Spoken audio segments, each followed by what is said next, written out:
개인 투자처럼 하시는 분들 굉장히 많고 아침에 배우자랑 엄청나게 싸우고 와서 네. 그 분노로 인해서 더 네. 공격적으로 포지션을 잡는 거예요. 살아가 보니 기분이 좋아서 그냥 시원하게 샀다. 계산 자체를 안 하는 거예요. 깜짝 놀랐죠. 그게 이제 프로세스가 없는 투자, 경력이 아무리 길어져도 절대 발전이 될 수가 없고, 중요한 건 역시 데이터고요. 나는 주식만 보고 있는데 비트코인이 날아가는 게 외로요. 사실 우리나라 펀드 매니저들이 투자할 수 있는 100에서 200 종목 사이였어요. 한 5만 종목에 나는 적용을 시켜볼게요. 수준 차이가 굉장히 크게 날 수밖에 없다. 안녕하세요. 두물머리의 천영록 대표입니다. 오늘은 대한민국에서 어쩌면 퀀트들이 가장 만나고 싶어하는, 가장 친해지고 싶어하는 남자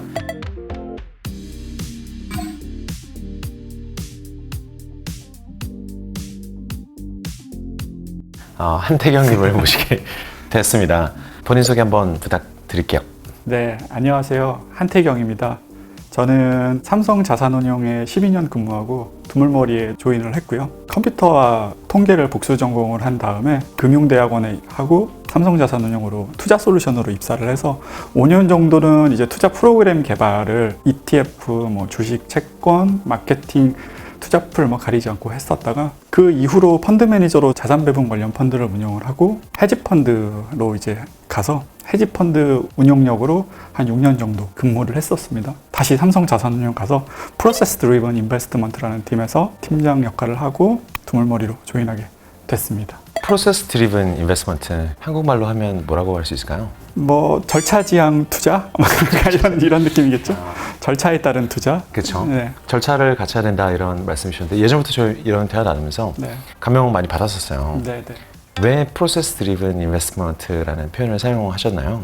굉장히 유명한 헤지펀드들이나 외국계 유명한 퀀트하우스에서는 사실 많이 쓰는 용어예요. PDT라 그래서 프로세스 드리븐 트레이딩. 퀀트와 본인들의 있는 투자 로직을 어떻게 이제 결합을 해가지고 잘 운용을 하는데 쓸 것이냐라는. 한국에서는 그게 좀 생소했을 뿐이고 저도 그걸 따라서 이제 팀 이름을 정했던 거죠. 대형 기업들도 사실은 프로세스를 움직인다는 표현을 굉장히 많이 사용하잖아요. 네, 네. 근데 그게 투자에서는 왜 이 프로세스가 중요한가요? 프로세스가 없다고 생각하면 사실 그 이유가 되게 명확하게 와닿을 텐데요. 프로세스가 없는 투자라는 건 감으로 하는 투자잖아요. 감으로 하게 되면 보통은 심리의 영향에 끌려다니기 마련이고요. 최대 단점은 그 사람이 아무리 투자 경력이 길어도 자신이 투자한 것을 기억을 하지 못할 확률이 되게 높거든요.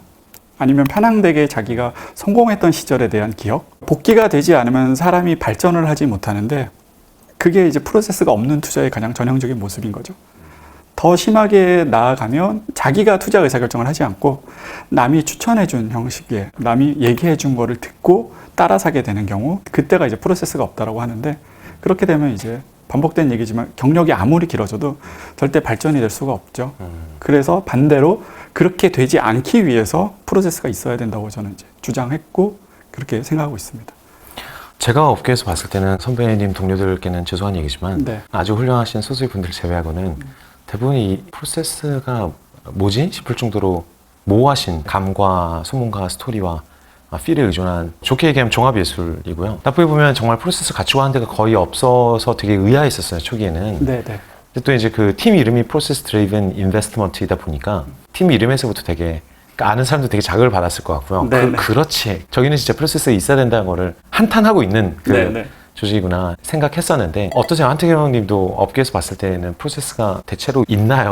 어떻게 평가할 수 있을까요? 제가 경력을 투자 솔루션으로 시작을 했잖아요. 그 프로세스를 만들어주는 거나 프로세스가 들어가는 컨텐츠를 만들어주는 팀이었어요. 많은 분들을 이제 접하게 됐죠. 매니저 분들도 이제 주식형이나 채권형 매니저뿐만 아니라 좀 다양한 펀오브 펀드 아니면 펀드를 평가하는 이제 외주를 주는 투자풀이라든지 국민연금과 이제 일을 많이 하는 펀드 매니저로 일을 했는데, 저는 이제 교과서를 보고 논문을 읽고 거기에 따른 내용들을 구현을 해주는 편이었는데 그분들은 그조차 전혀 잘 모르시는 경우가 태반이었고요. 현실은 그랬었어요. 관심도 없었고 굳이 그게 필요하냐라는 인식이 좀 많이 깔려 있었던 것 같아요. 가치를 못 느꼈다. 네, 굳이 그거 없어도 우리가 그렇게 저렇게 잘해도 할 수 있었고 우리의 그 해안을 가지고 산업과 이런 것들을 분석을 하는 게 중요하지 라는 반론을 굉장히 많이 들었었고요. 그래서 좀 처음에 깜짝 놀랐죠. 펀드 매니저로 전직을 한 다음에는 당연히 있을 거라고 생각했던, 운용사라면 이 정도는 갖춰야 된다는 걸 기본적으로 깔고 그게 있을 거라고 가정을 하고 다음 일을 도모하러 갔는데 실상은 이제 전혀 없었기 때문에 제 문제의식을 맞다라고 해준 증거들이 있었어요. 사례가 저희한테 자문을 줬던 부회장님 이 했던 말씀들 중에 여러 펀드 매니저들을 많이 만나보고 내린 결론이 글로벌 스탠다드 기준으로 봤을 때 한국 펀드 매니저는 기본적으로 개인 투자자와 크게 다르지 않다. 운용사고 우리는 대형 자금을 운영을 하기 때문에 관리라는 측면이 반드시 들어가야 되고 책임이라는 게 운용사가 어느 정도 지고 넘어가야 되는 부분이 있잖아요. 개인은 온전히 자신의 책임이니까 프로세스가 있든지 없든지 상관없지만 운용사는 결국 고객이라는 게 존재하고 고객이란 건 불특정 다수를 얘기를 하는 건데 그 불특정 다수한테 어느 정도 공평하고 안정된 수익률을 제시해야 되는 게 운용사가 기본적으로 갖춰야 될 것이고 그걸 하려면 반드시 프로세스라는 것이 존재해야 된다라고 말씀을 하셨는데 그분이 이런 질문을 하셨었대요. 어떤 특정 매니저한테 작년에 보유했었다가 지금은 갖고 있지 않은 어떤 종목에 대해서 물어보셨대요. 그 종목 왜 편입을 했고 왜 지금은 없는지 또 그걸 계속 트래킹을 해가면서 그 주식이 괜찮은지를 너는 보고 있느냐 했는데 전혀 기억을 하지 못하고 기록을 찾는데도 한참 걸리고 그리고 그 주식을 왜 그 비중으로 샀는지에 대한 로직도 본인한테 설명을 하지 못하고 이거는 사실은 어찌 보면 개인 투자자와 다르지 않다는 게 그분의 결론이었던 거죠. 저는 물론 이제 국내 펀드 매니저들 다 사랑하고 이제 네. 다 응원하는 입장에서 네. 전혀 없었을 거라고 생각하지는 않습니다만 네. 펀드 매니저 그 회사 내에서도 굉장히 많은 프로세스가 존재하고 네. 이제 고객을 지키기 위한 프로세스들이 존재했을 거라고 생각하고요. 네. 펀드 매니저분들은 항상 응원하고 사랑합니다. 네. 네. 근데 저도 이제 하면서 느꼈던 것은 네. 특히 운용 파트에서 좋게 얘기하면 사람을 너무 믿어주는 거고요. 네, 사람의 어떤 감과 음. 인적 차원을 믿어주는 것이고 네. 나쁘게 얘기하면은 되게 불투명해요. 그 감시 감독이 없어서 네, 네. 어떻게 일을 하고 있는지에 대해서 이직이 잦다 보니까 점점 더 심해져서 서로 남한테도 못 물어보고 서로 이제 물려진 소위 프로세스나 어떤 방법론의 체계가 굉장히 없는 분들이 많구나. 네, 네. 잘하시는 분들 항상 계시죠. 항상 계시고 네, 네. 저희가 존경하고 친한 분들 다 그러시는 분들인데 네. 의외로 되게 정말 그냥 개인 투자자처럼 하시는 분들이 굉장히 많고 저도 되게 공감했던 부분이 딱 그 부분이었어요. 복귀를 안 한다. 그래서 1%치 산 거예요. 사다 보니까 기분이 좋아서 1.2%치 사고 기분 좋은데 하다가 2% 사져 있고 그 사이 가격이 막 올라서 2.5%가 돼 있고 왜 2.5%냐 사다 보니 기분이 좋아서 그냥 시원하게 샀다. 그 다음에 한참 후에 0.5%를 털었어요. 기분이 좋아서 많이 벌었다고 털었는데 그 과정 자체가 저는 이제 트레이더 출신을 펀드 매니저로 보니까 이게 맞네? 이게 돈을 버는 기법인가? 그래서 제가 뭐 몇 번 목격한 게 그분들이 그 행동을 안 한 것보다 분명히 못한 결과가 나왔는데 그 특정 행동들은 네. 근데 계산 자체를 안 하는 거예요. 내가 이걸 해서 얼마를 잃었는가. 네. 그래서 코스피가 15% 가는 기간 동안에 12% 올라간 종목을 들고 있었어요. 손해 본 거잖아요, 사실. 네, 네. 말씀하신 대로. 반성할 수 있는 구조가 전혀 없고 물어봐도 다들 정신없이 바쁘다 보니까 아무도 어떤 측정을 안 하고 있더라고요. 되게 심각하다. 네. 개인들도 적어놓고 측정하는 것 같은데 네. 제가 본 몇몇 분들이 잘못하고 계신 분들이 없겠지만 네. 놀라웠는데 네. 그래서 거꾸로 그에 대한 반론으로 네. 무조건 PDI 해야 된다. 이 정도도 없으면 네. 이미 운용이라고 하기 되게 어렵다. 네. 네. 네. 라는 하여튼 온몸으로 주장을 하는 팀이 있는 것 같아서 네. 되게 공감했습니다. 네, 온몸으로 주장을 했었죠. 네. 열심히 했는데 아무래도 프로세스라는 용어를 딱 들이는 순간 사람들 머릿속에 떠오르는 거는 퀀트였어요. 숫자로만 하는 애들. 그 프로세스라는 건 엄밀히 말하면 조금 더 포괄적인 개념이었는데 그 안에는 퀀트도 들어가고 정성적 분석조차도 사실은 포함이 되고 프로세스가 있다는 건 결국 그것들이 기록에 남느냐 안 남느냐가 중요했던 이슈인 거지 퀀트냐 아니냐로 이분법적으로 생각했던 건 아니었거든요. 전통 매니저들은 대부분 퀀트 기법보다는 정성적 분석을 우선시하기 때문에 프로세스라는 게 오는 순간 거대한 퀀트 덩어리가 그 안에 보이는 거잖아요. 그럼 얘는 퀀트다라고 이미 스스로 정의를 딱 내리는 순간 프로세스에 대해서 거부를 했다기보다 퀀트를 왜 한국에서 하려고 하느냐? 약간 이런 인식들이 좀 있어서 거부감을 많이 받으셨던 것 같아요. 실제로 저도 보면 한국에서 퀀트들의 지위가 네. 굉장히 낮게 느껴졌어요. 물론 한편으로는 펀드 매니저의 사회적 지위 혹은 이제 보상적 지위죠. 그러니까 네, 네. 보상을 얼마나 받고 있느냐도 보면은 뭐 트레이더나 브로커나 그래서 채권 브로커나 등등 이제 증권업계에 계신 많은 분들 대비 되게 연봉과 보상 수준이 낮다. 그리고 사내에서 대우도 굉장히 낮다. 그러니까 제가 기대했던 것보다는 네네. 퀀트들은 심지어 위에 그 손으로 하시는 본부장님들이 네. 핍박하는 그런 국내에서 좀 대규모의 퀀트 집단이 나올 환경이 별로 안 돼 있었다라는 느낌 되게 많이 받았어요. 네네네. 그런 걸 느끼셨나요? 적어도 삼성자산운용은 저한테는 기회는 많이 줬던 것 같아요. 기회도 많이 줬었고 인정도 해주려고 했었고 해지자산 운영으로 부서를 옮겼을 때도 약간 스카웃 개념으로 갔었더군요. 그 당시 대표 그리고 대표 매니저였던 분들이 자신들의 펀드 규모가 점점 커지고 있었거든요. 헤지펀드 사모인데도 불구하고 조단위까지 넘어가니까 그 이슈가 필요하다. 우리한테는 뭔가 프로세스가 필요해 라는 이슈가 제기가 됐고, 그래서 제가 이제 그쪽으로 조인을 해가지고 했던 거니까 삼성자산은 좋았는데 문제는 업계 전반적으로 그런 인식들이 있고 또는 이제 이거를 팔아야 되는 분들 입장에서는 로직이 좀 복잡한 게 들어가기 시작하면 네. 고객이랑 대화가 잘 안 되는 네. 그런 상황도 벌어지고요. 또 다른 문제는 퀀트 프로세스나 이런 퀀트 같은 경우가 수익의 그 소스를 눈으로 확인하기가 너무 쉬워요. 좋고 안 좋고. 왜냐하면 로직이라는 게 이미 정해져 있는 상태고, 물론 그 로직이 중간중간 변하지만 오늘 현 시점에서 어떤 로직을 썼는지 모두가 알고 있잖아요. 공개를 했으니까 회사 내에서는요. 네. 그렇게 되면 이제 조금만 안 좋아져도 바로 의심을 하기 시작하는 그 시간이 굉장히 짧아요. 퀀트 같은 경우는. 정성적 투자나 하는 경우는 이거 자체가 약간 불투명성이 있다는 거는 불투명성 안에는 환상도 들어있거든요. 그쵸. 그러니까 왠지 이제 매니저가 자신의 환상을 채워주는 형식으로 익스큐즈를 해주면 이번만큼은 좀 넘어가고 그래 다음까지 한번 도모해 볼게. 이런 식의 논리가 형성이 되는데 퀀트는 그게 안 되다 보니까 짧은 시간에 계속 폐기를 당하고 이렇게 이제 되어 왔었던 거죠. 그럼 프로세스 기반 투자를 구현하는데 가장 중요한 자원, 필요한 조건들은 무엇이 있나요? 일단 제일 중요한 건 역시 데이터고요. 얼마나 많은 종류의 데이터를 보유를 하고 있느냐. 그건 왜 그러냐면 저희가 투자할 때 필요한 여러 가지 논리들 아니면 투자할 때 필요한 전략들부터 시작해서 그것들의 근간을 쌓으려면 기본적으로는 데이터를 통한 검증 과정이 필요하고요. 네. 그리고 그 검증을 장기간 동안 하는 것도 좋고 넓은 유니버스에 하는 것도 좋고 네. 또는 아예 새로운 아이디어가 생겼을 때 기존에는 계량화하지 못했었던 건데 데이터화가 되기 시작해서 이제 계량화가 된다. 그럼 어찌됐건 그런 데이터들이 확보가 되면 우리가 해볼 수 있는 여지가 굉장히 많잖아요. 그렇죠. 분석해볼 수 있는 여지도 많으니까 결국은 프로세스를 한다는 건 그런 데이터가 중요한 거죠. 첫 번째 단계는요. 네. 사람들도 다 이제 데이터 프로세싱 머신인 것 같아요. 자기 경험에 의존해서 하는데 네. 이게 되게 불안하잖아요. 네. 이런 분들을 본 적 없다고 절대 말할 수 없는 게 아침에 배우자랑 엄청나게 싸우고 와서 네. 그 분노로 인해서 더 공격적으로 포지션을 잡는 거예요. 그런 게 가능하죠, 충분히 있을 가능하죠. 수 있잖아요. 네, 그런 경우 있죠. 펀드 매니저 어쨌든 오늘 아침에 화난 게 처벌받는데 몇 주 걸리기 때문에 또 이런 것도 많이 봤어요. 냉정하게 잘 하고 있는데 고객 사한테 전화가 온 거죠. 기관에서.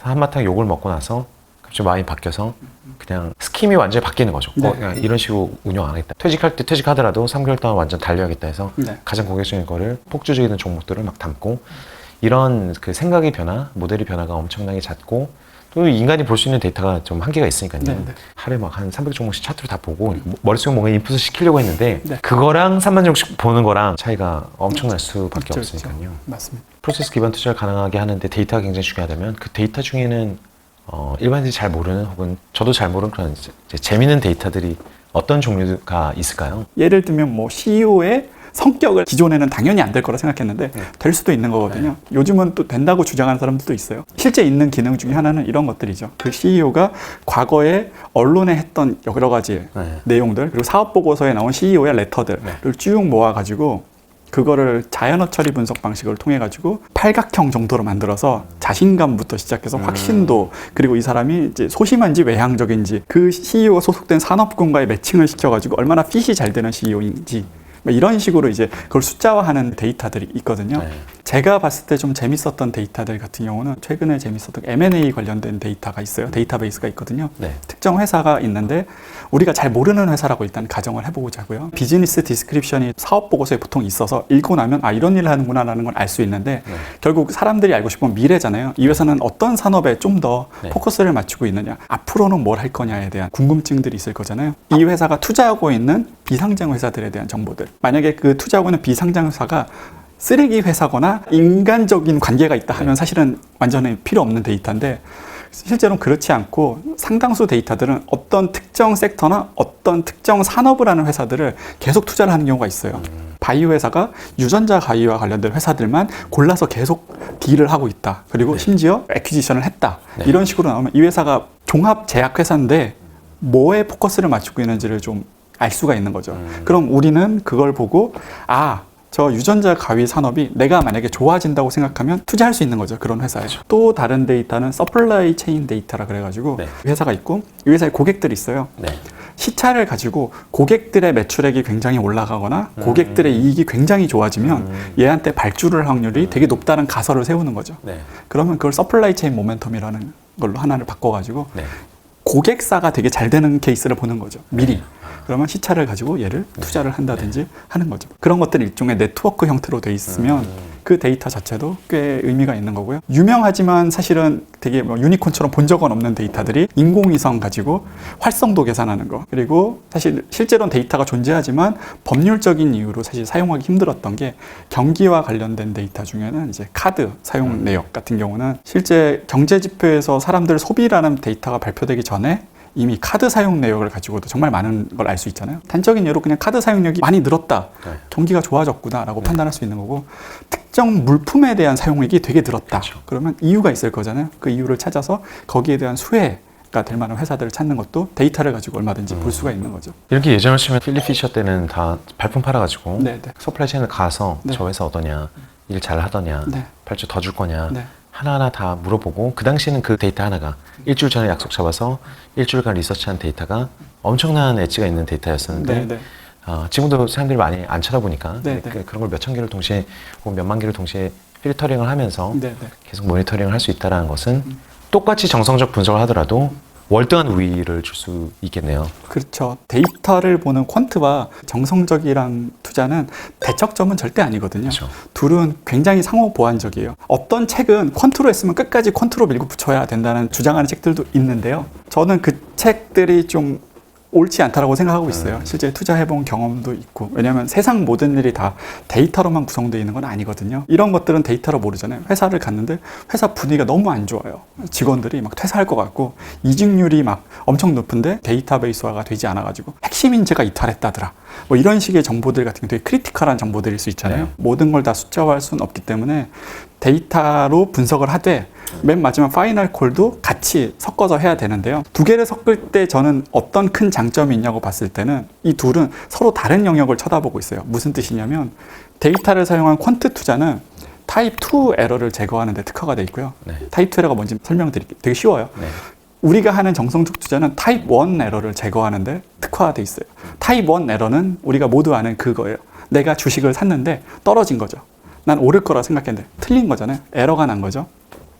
투자에서 타입 2 에러는 지금 상황에서 뭐랑 같냐면 나는 주식만 보고 있는데 비트코인이 날아가는 게 타입 2 에러예요. 어디선가 있었던 거대한 투자 기회를 내가 놓치고 있었던 거. 그럼 퀀트 투자 같은 경우는 기본적으로 밸류에이션이나 이런 데를 사용하기도 하지만 주식으로 이제 한정을 지으면 투자 기회를 발굴하는 데 특화가 되어 있는 기법들이거든요.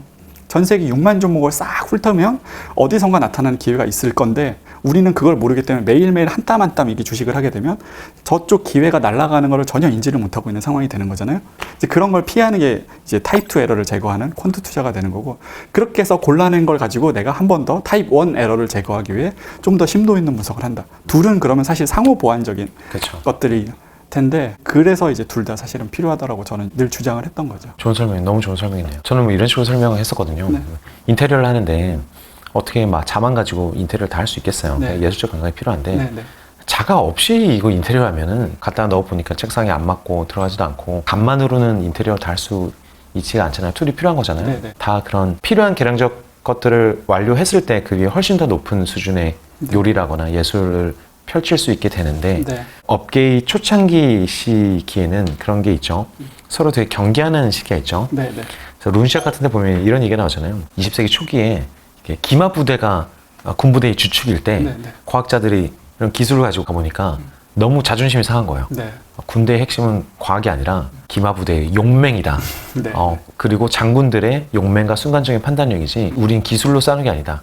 총가지 몇 번 쏘다가 결국에는 칼 들고 목숨 걸고 싸우는 것이 그것이 핵심이야라는 얘기를 하면서 수십 년간 거절을 한 거죠. 결국은 군대에서도 더 좋은 잠수함 레이더를 썼을 때 시대가 변화했기 때문에 네. 진짜 제대로 된 군대를 운영할 수 있고 궁극적인 목표인 이제 미국의 승리를 담보할 수 있다를 과학자들은 설득을 못했는데 네. 두 문화를 다 이해한 사람이 가서 설득을 해내는 과정이 나오고 그 이후로 미국은 어마어마한 과학적 투자를 하죠. 군대 차원에서 퀀트 업계도 과학자들이 존재하고 이제 군인들이 말잘 타고 근데 그 사람들 무시하면 안 되죠. 그 사람들 이렇게 막 네. 주렁주렁 달고 있고 용맹과 그 평생을 싸우신 분들인데 거기서 그분들을 까는 이야기를 하지 않고 어떻게 설득을 시켜서 당신들이 용맹 위에 더 힘을 얹어줄 수 있겠느냐를 누군가는 와서 달성할 것이고 업계는 매시업이 될 거고 네. 업계에서는 모두가 일정한 파이썬 정도의 코딩을 다 해서 볼 수 있는 데이터를 다 보고 의사결정을 하는 날이 네. 아주 조만간 한 3년, 5년 안에 올 것 같아요.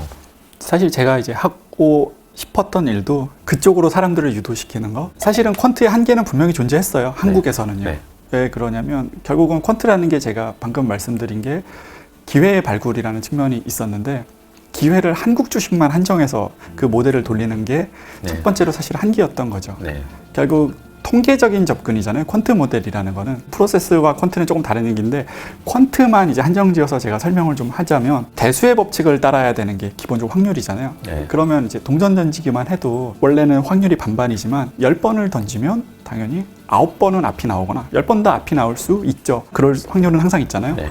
그렇지만 이거를 내가 10,000번을 던졌는데 9,000번이 앞에 나올 확률은 사실상 없죠.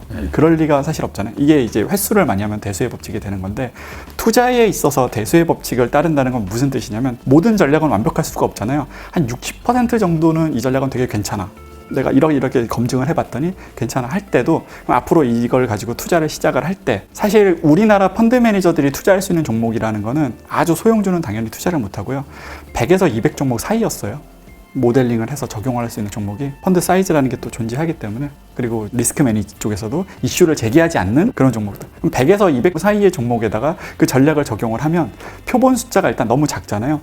그럴 때 이 표본 숫자를 늘리는 방법은 타임 시리즈를 늘리는 거죠. 그럼 결국 장기 투자로 필연적으로 가야 되는데 퀀트 투자의 앞에서 제가 단점이 뭐라 그랬냐면 너무 투명하게 보이기 때문에 잠깐만 안 좋아져도 태클들이 막 들어올 수가 있는 환경이라는 거죠. 그럼 사실 만든 사람 입장에서도 이거를 원래 그런 겁니다. 버티세요라는 게 되게 노는 것처럼 느껴질 때가 있어요.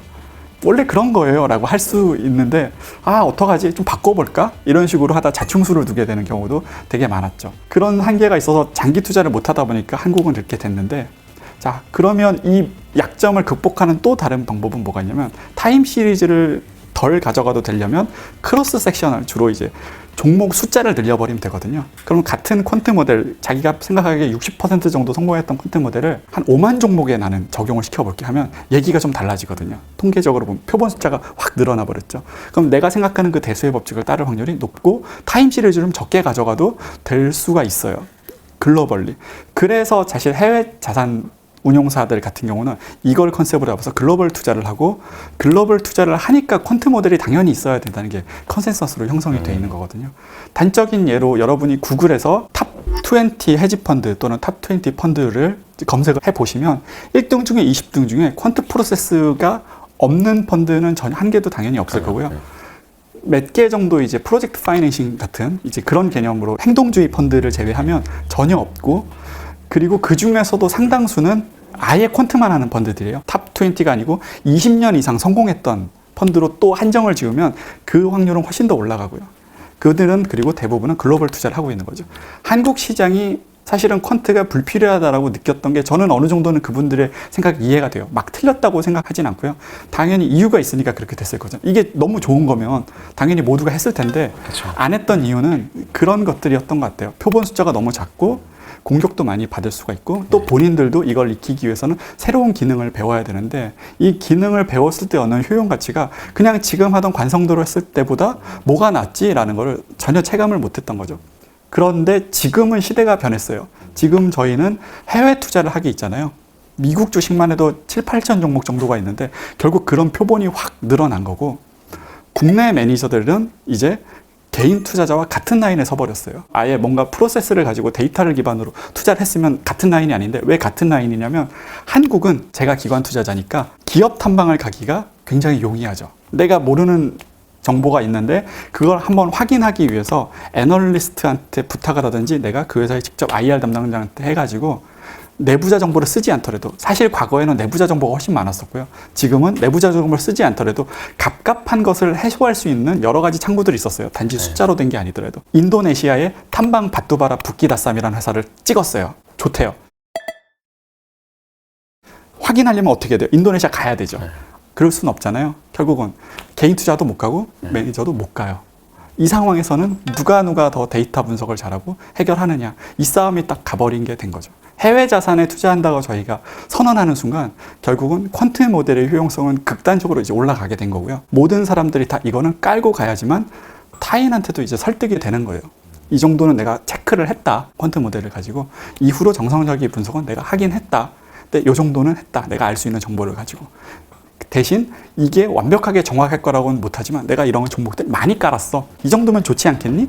라는 것들에 대한 얘기를 이제 투자자한테 풀고 투자자도 그걸 가지고 액셉트를 하고 할 수가 있게 되는 거죠. 아까 그 데이터 얘기를 되게 많이 해주셨는데 네네. 이런 데이터가 예전에는 그러면 일반인들의 어떤 여도에서 구하기 불가능했었나요? 사실은 구하기 되게 힘들었어요. 그리고 데이터를 구하는 거와 핸들링하는 거 두 가지가 사실은 다 필요했는데 구하지를 못하니 핸들링하는 능력조차도 이제 많이 떨어졌던 게 사실인 거죠. 그 이유는 국내 데이터 같은 경우는 어차피 코스컴이나 이제 KRX에서 제공해주는 데이터가 있었고 우리나라 이제 FN 데이터 같은 회사들이 있다 보니까 데이터 가이드가 이제 서비스 이름이고 네. FN 가이드가 이제 회사 이름이고 그렇죠. 제가 이제 대학원생일 때도 그게 존재했어가지고 맞아. 이제 그런 것들도 사용하고 해서 그 정도의 데이터들은 이제 있었는데요. 그조차도 사실은 엑셀 기반으로 이제 사람들이 데이터를 핸들링하고 주로 이제 모니터링하는 용도로 사용을 했던 거고 한 3, 4년 전부터 그래도 그나마 그 데이터를 쌓아가지고 우리가 이거를 가지고 모델링을 해서 퀀트 모델 같은 걸 한번 만들어 보자라는 움직임은 3, 4년 전부터 이제 조금씩 책들도 나오고 했었던 것 같아요. 근데 이거를 이제 해외까지 가는 경우는 당연히 국내도 이제 그때가 시작이었는데 해외는 당연히 없었을 거고요. 네. 그런 현실이었죠. 저도 제가 목격한 그 경험치가 어쩌면 작을 수도 있어서 네. 애널리스트들이나 펀드 매니저들이 이런 데이터를 얼마나 광범위하게 사용할까요? 특히 최근에는. 왜냐면 과거에는 정말 회사에서 데이터를 사주는 경우를 거의 못 봤거든요. 네. 그러니까 해외는 뭐 다 인당 연간으로 보면 수천만 원씩 데이터를 당연히 사용하고 있었는데 네. 우리나라에서는 구매해 주세요 올리기만 해도 혼나는 문화가 있었죠. 한 10년 전에는. 지금은 어떤가요? 지금 많이 좋아졌어요. 인식은 많이 변했는데 네. 인력들이 그걸 못 쫓아가고 있는 거죠. 왜냐면 그걸 해본 적이 없어서 이거를 다뤄본 적이 있었어야 되는데 대부분은 해외 데이터라고 하면 블룸버그를 통해서 모니터링을 하는 용도를 쓰는 경우지 사실 모니터링이라는 건 앞에서 말한 그 감의 영역에서 크게 벗어나진 않거든요. 쭉 있는 숫자를 보고 왠지 이런 것 같아 라는 거잖아요. 사실 검증이라는 건 지금 보고 있는 모니터링은 하나의 스냅샷이라고 치면 히스토리 스냅샷들을 다 쌓아놓고 그때 내가 생각했던 판단이 옳았는지 그러는지를 검증해보는 이제 그런 식이 돼야 되는데 인식은 많이 좋아져서 이제 그런 데이터들이 필요하겠다는 건 있는데 해외 데이터만 한정 지으면 첫째로는 일단 너무 비싸고 둘째로는 그 데이터 핸들링하는 난이도가 국내 데이터를 핸들링하는 난이도에 체감적으로 한 10배 이상 되는 것 같아요. 워낙 어렵고 힘들거든요. 단적인 예로 한국 퀀트와 해외에서 데이터 핸들링하는 주식 퀀트는 수준 차이가 굉장히 크게 날 수밖에 없다라고 했었어요. 왜 그러냐면 한국은 일단은 잘 생각해 보세요. 삼성전자를 생각해 보면 삼성전자 티커 005930 하나의 티커를 가지고 가격도 가져오고 재무 데이터도 가져오고 각종 정보들을 다 가져올 수가 있어요. 조금만 확장을 시켜서 우리가 콘트 해봤으니까 중국 모델 한번 만들어 볼래? 하는 순간 중국 같은 경우는 A주, B주 일단 나눠져 있고요.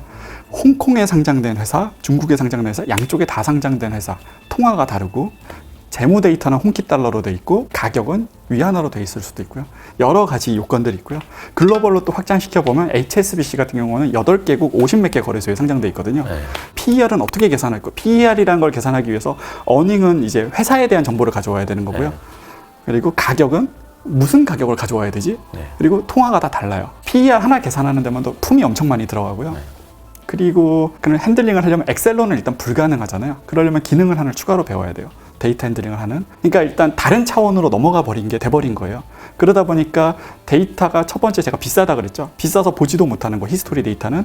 근데 그걸 핸들링까지 해본 경험을 가진 사람은 극히 드물 수밖에 없는 구조가 돼서 또 그걸 핸들링해서 제공을 해줘야 되는데 그 단계를 모두 밟은 케이스가 정말 흔치 않은 거죠. 그 와중에 아까 얘기한 얼터너티브 데이터 계열, 서플라이 체인이니 뭐니 하다면 데이터 복잡도가 굉장히 올라가고요. 제가 6만 종목을 스크리닝을 한다고 표현을 했잖아요. 한국 주식만 가지고 데이터 핸들링을 할 때는 이미 데이터 핸들링 난이도도 낮을 뿐더러 내가 뭔가 계산이 오래 걸려도 참을만 해요. 하나당 1초가 걸린다 치면 2000초 정도만 기다리면 하잖아요. 2000초 동안 기다렸다가 나왔네? 건들만 하죠. 6만 종목이면 6만 초는 참아낼 수 없는 시간이 돼버리거든요. 10시간 걸려버린 거죠. 그러면 아예 그 로직은 적용을 할 수가 없는 로직이라는 판명이 돼버리면 속도를 빨리 해야 돼요. 빠르게 처리하는 방식을 해야 되면 기능이 들어가기 시작하죠. SQL을 했는데 그러지 말고 우리 스파크나 하도브로 바꾸자. 몽고DB나 이런 거 써가지고 기술자는 그럼 와가지고 금융도 전혀 모르는 기술자가 와서 데이터를 딱 봤는데 이게 뭔데요? 그럼 이제 굉장히 많은 시간과 소요가 되는 거죠. 아예 인프라스트럭처가 바꿔야 되는 그런 단계까지 이제 가다 보니까 어렵죠. 사실은 어려운 거예요. 근데 국내에 왜 이런 게 쌓이지가 못했을까요? 데이터와 이런 그 계량 투자에 대한 감이 별로 없어서였을까요? 그러니까 그걸 주도해야 되는 분들이 필요성을 못 느꼈다는 게 제일 큰 이슈였던 것 같아요. 결국은 투자가 들어가야 데이터라는 것도 볼 수가 있고 그렇죠. 거기에 대해서 만약에 저나 후배들이 많은 시간을 투여해서 능력을 쌓아 나가야 되잖아요. 근데 대부분의 그 분들의 상사들은 얘들이 하고 있는 일에 대해서 그다지 효용 가치를 인정해주지 않는 환경이 돼버리면 몰래 해야 되는 거잖아요. 업무 시간 외에. 그렇죠. 근데 직장인이 그러기가 사실 쉽지 않죠. 예. 네, 그런 기회를 얻기도 사실은 쉽지가 않고요.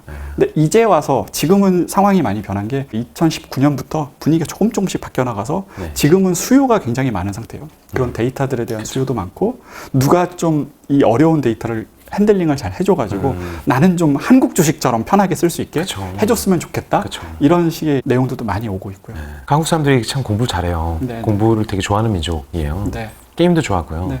그래서 저는 그게 투자하기에 굉장히 좋은 환경이고 조합인 것 같거든요. 네. 왜냐면 게임할 때도 10시간씩 공부해가지고 게임을 시작하잖아요. 제가 딱 그랬죠. 저는 그런 성격입니다. 그런 분들이 퀀트가 되게 너무 좋고 네. 국내에서도 뭐 퀀트를 할 수 있겠지만 또 굉장히 많은 사람이 국내에서 퀀트 잘 안 먹힌다라는 하소연을 하는데 그렇다면 말씀하신 대로 해외에 있는 전 종목을 들어가서 보면 요새는 또 굉장히 연결이 잘 돼 있으니까 네, 네. 주문 넣기가 굉장히 쉬워졌으니까 네, 네. 해외 주식에 우리나라 젊은이들과 그 똑똑한 인류가 유대인처럼 네, 네. 쫙 뻗쳐나가는 날이 왔으면 정말 좋겠습니다. 사실 그게 제 미션이라고 저는 생각하고 있어요. 제가 이제 나이가 먹고 생활이 이제 굉장히 안정이 되고 뭐 지금 당장 회사가 잘려도 크게 지장은 없겠다라는 판단이 딱 드는 순간 오히려 뭔가 의미 있는 일을 좀 하고 싶다라는 욕구가 스멀스멀 한 3년 전부터 이제 피어오르기 시작하더라고요. 그래서 3년 전에 제가 했던 강의가 뭐가 있었냐면 대상은 이제 국내 퀀트들이었어요. 네. 여러분, 우리 해외 주식 하는데요. 퀀트 모델로 할 거고요. 퀀트 모델은 제 아이디어가 아니고 과거에 성공했다라고 했었다고 유명한 퀀트 전략들을 제가 여러분들한테 소개를 시켜드리겠습니다. 이 퀀트 전략을 직접 구현해보고 내 눈에 주식 리스트까지 보는 과정까지 밟는 거를 이 수업에 끝까지 하겠습니다. 그때 들어갔던 내용이 이제 파이썬으로 데이터 스크래핑하고 R로 뭐 통계 분석하고 그 다음에 SQL 가지고 그걸 데이터를 쌓고 그리고 나서 매일매일 모니터링을 할 수 있는 일종의 프로그램을 짜는 과정이었거든요. 반응이 굉장히 좋았어요. 그 생각을 갑자기 들더라고요. 아, 잠깐만. 한국 사람이 해외 주식에 투자한다는 건 한국 경제로 봤을 때도 굉장히 좋은 의미가 있을 수 있겠다라는 생각을 했어요. 한국 사람 상당수가 마이크로소프트니 구글이니 애플 같은 회사들의 대주주라면 만약에 중국에 뭐 잘 나가는 텐센트라지 이런 회사 대주주가 한국 사람들로 구성되어 있고 아니면 하다못해 지금 한창 뜨고 있는 뭐 동유럽의 회사들 거기도 보면 소프트웨어 회사들 되게 양질의 회사들이 많이 생기고 있거든요. 그런 회사들을 미리 투자한 게 한국 사람들이고 만약에 그런 상황이라면 한국이라는 국가를 하나의 사람이라고 봤을 때 지금 한국은 월급이 떨어지고 있는 사람이잖아요. 생산량이 점점 줄고 인구 구조가 점점 젊은이들보다 나이 든 사람 위주로 가고 있다는 거는 결국은 활력이 점점 떨어지는 구조가 되는데 그럴 때는 월급이 떨어질 때는 그걸 보완해 줄 수 있는 건 자산가가 되는 방법이거든요. 맞아요. 내가 자산을 많이 축적을 해서 그 자산으로부터 나온 수익률을 얻게 되면 그 부분을 일정 부분 보완할 수 있는 그렇죠. 건데 네. 한국 사람이 한국 주식 가지고 맨날 사고 판다고 결국은 그게 한국의 자산이 되는지는 의문이 좀 있지만 네.